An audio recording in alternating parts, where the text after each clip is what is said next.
क्या हम जानते हैं कि हमारे दिमाग में सोचने के कुछ ऐसे छिपे हुए पैटर्न्स हैं जो हमारे हर एक फैसले पर असर डालते हैं। चलिए आज इन्हीं मानसिक शॉर्टकट्स या कहें सोच के धोखों की दुनिया में चलते हैं और देखते हैं कि ये आखिर काम कैसे करते हैं। तो सबसे पहले एक सवाल, क्या कभी हमारे साथ ऐसा हुआ है कि कोई फैसला लेने के बाद हम सोचें, अरे मैंने ये क्यों किया? इसकी एक वजह है। वजह यह है कि हमारे दिमाग की सतह के ठीक नीचे बहुत कुछ चल रहा होता है और ज्यादातर समय हमें उसकी भनक तक नहीं लगती। सच तो ये है कि हमारा दिमाग एक बहुत ही पावरफुल लेकिन थोड़ा आलसी मशीन है। इसे एनर्जी बचानी है और इसीलिए ये कुछ मानसिक शॉर्टकट्स का इस्तेमाल करता है जिन्हें हम कॉग्निटिव बायस भी कहते हैं। बात सीधी सी है, ये दिमाग तेजी से काम करने के लिए बना है, जरूरी नहीं कि हमेशा सही ही हो। अच्छा, अब अपने सोचने के तरीके को समझने का सबसे अच्छा तरीका है इसे दो सिस्टम्स में बांटना। देखिए, नोबेल प्राइज विनर डैनियल काहनेमन ने इन्हें सिस्टम 1 और सिस्टम 2 का नाम दिया है, पर हम अपनी आसानी के लिए इन्हें ऑटो पायलट और पायलट कहेंगे। तो जो हमारा सिस्टम 1 है, यानी कि हमारा ऑटो पायलट, वो एकदम तेज है, इंस्टिंक्टिव है और हमेशा ऑन रहता है। ये हमारी वो दिल की आवाज या गट फीलिंग है। और दूसरी तरफ है सिस्टम 2, हमारा पायलट। ये धीमा है, सोच समझकर काम करता है और जैसा कि मैंने कहा, थोड़ा आलसी है। इसे काम पर लगाने के लिए पूरा ध्यान और मेहनत लगती है। और पता है क्या, ज्यादातर समय हमारी गाड़ी ये ऑटो पायलट ही चला रहा होता है। और यहीं पर बात बहुत दिलचस्प हो जाती है। हम सब यही मानते हैं कि हमारी असली पहचान हमारा वो सचेत तर्क करने वाला पायलट है, लेकिन सच तो ये है कि शो का जो असली स्टार है ना, वो हमारा तेज ऑटोमेटिक ऑटो पायलट है। वही है जो पर्दे के पीछे से सारे तार खींच रहा है। तो ये जो मानसिक शॉर्टकट्स या बायसेस हैं, ये असल में हमारे ऑटो पायलट की डिफ़ॉल्ट सेटिंग्स की तरह हैं। हाँ, ये हमें तेजी से फैसले लेने में तो मदद करते हैं, लेकिन साथ ही हमसे अक्सर गलतियां भी करवाते हैं। चलिए अब कुछ सबसे कॉमन बायसेस पर नजर डालते हैं। सबसे पहला है एंकरिंग बायस। इसका मतलब बहुत सीधा है। हमारा दिमाग किसी भी टॉपिक पर मिली पहली जानकारी से, पहले टुकड़े से एकदम चिपक जाता है और फिर बात के सारे फैसले उसी के आसपास घूमते हैं। चलिए इसे एक उदाहरण से समझते हैं। मान लीजिए हम किसी दोस्त के लिए एक तोहफा खरीदने गए। वहां हमें 5,000 रुपए के झुमके दिखे। पहली नजर में लगा, अरे ये तो बहुत महंगे हैं। फिर थोड़ी देर बाद हमें 3,500 रुपए का एक हार दिखा। अब क्या होगा?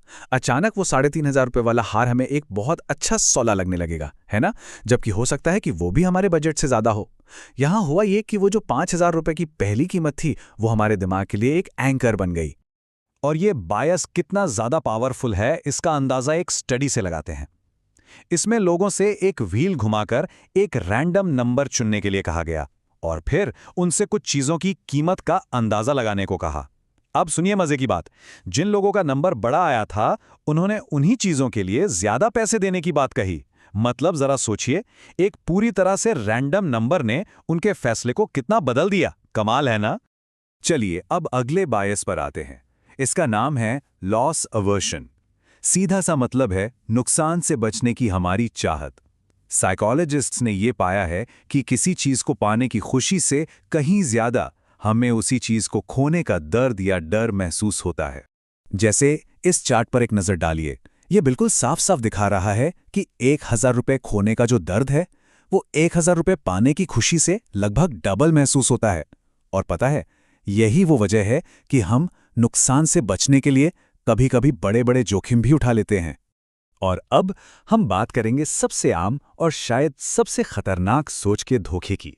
इसका नाम है कन्फर्मेशन बायस। मतलब हम हमेशा उन सबूतों को ढूंढते हैं जो हमारी पहले से बनी हुई राय को सही साबित करें, ना कि उन सबूतों को जो हमें सच के करीब ले जाएं। इसको ऐसे समझिए, अगर कोई ये मानता है कि चीनी सेहत के लिए खराब है, तो वो गूगल पर क्या सर्च करेगा? जाहिर है, चीनी के खतरे या चीनी के नुकसान। वो ये सर्च नहीं करेगा कि ग्लूकोज के फायदे क्या हैं। हमारा दिमाग अपनी मान्यताओं को चैलेंज करना पसंद ही नहीं करता। वो बस उन्हें सही साबित करने के सबूत चाहता है, सच नहीं। लेकिन सोचने के ये तरीके सिर्फ शॉपिंग या गूगल सर्च जैसी छोटी-मोटी चीजों तक ही सीमित नहीं हैं। जब बात बड़ी चीजों की हो, जब दांव पर बहुत कुछ लगा हो, तब इनके नतीजे बहुत बहुत गंभीर हो सकते हैं। एक उदाहरण लेते हैं मेडिकल फील्ड का। सोचिए, एक मरीज है जिसे पहले से दिल की बीमारी है। वो सांस की तकलीफ के साथ इमरजेंसी में आता है अब बहुत मुमकिन है कि डॉक्टर का दिमाग उसकी पुरानी बीमारी पर ही एंकर कर जाए, यानी अटक जाए, और इस चक्कर में हो सकता है कि वो किसी दूसरी जानलेवा वजह जैसे फेफड़ों में खून का थक्का जमने की जांच करना ही भूल जाए। कितना खतरनाक हो सकता है ये। ऐसा ही कुछ कोर्टरूम में भी होता है। एक बहुत ही दिलचस्प स्टडी में जजों को एक ही केस दिया गया। फर्क बस इतना था कि कुछ जजों को बताया गया कि प्रोसिक्यूटर ने 34 महीने की सजा की मांग की है और बाकियों को बताया कि सिर्फ 2 महीने की। अब नतीजा देखिए, जिन जजों को 34 महीने वाला ऊंचा एंकर दिया गया उन्होंने औसतन 28 महीने से ज्यादा की सजा दी, और जिन्हें 2 महीने वाला नीचा एंकर दिया गया उन्होंने सिर्फ 18 महीने से थोड़ी ज्यादा। सिर्फ एक नंबर, सिर्फ एक एंकर ने किसी की जिंदगी के 10 महीने कम या ज्यादा कर दिए। तो अब सवाल ये उठता है कि क्या हम इन मानसिक धोखों से बच सकते हैं? देखिए, पूरी तरह से तो शायद नहीं, लेकिन हाँ, हम अपने पायलट यानी अपने धीमे लॉजिकल दिमाग को जगाना और उसे काम पर लगाना जरूर सीख सकते हैं। देखिए, हमारा लक्ष्य इन बायसेस को खत्म करना नहीं होना चाहिए, क्योंकि वो तो नामुमकिन है। ये हमारे दिमाग का हिस्सा है।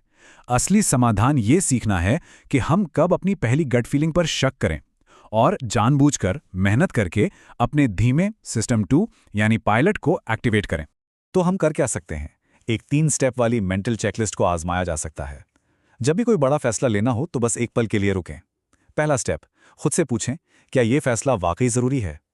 दूसरा स्टेप, अपनी पहली इंस्टिंक्ट पर सवाल उठाएं, मुझे ऐसा क्यों लग रहा है? कहीं कोई एंकर तो मेरे फैसले पर असर नहीं डाल रहा? और तीसरा और सबसे जरूरी स्टेप, जो भी हमारी राय है उसके खिलाफ जाकर सबूत ढूंढें। कंफर्मेशन बायस से लड़ने का यही सबसे कारगर तरीका है। तो ये सब जानने के बाद अब सोचने की बारी हमारी है।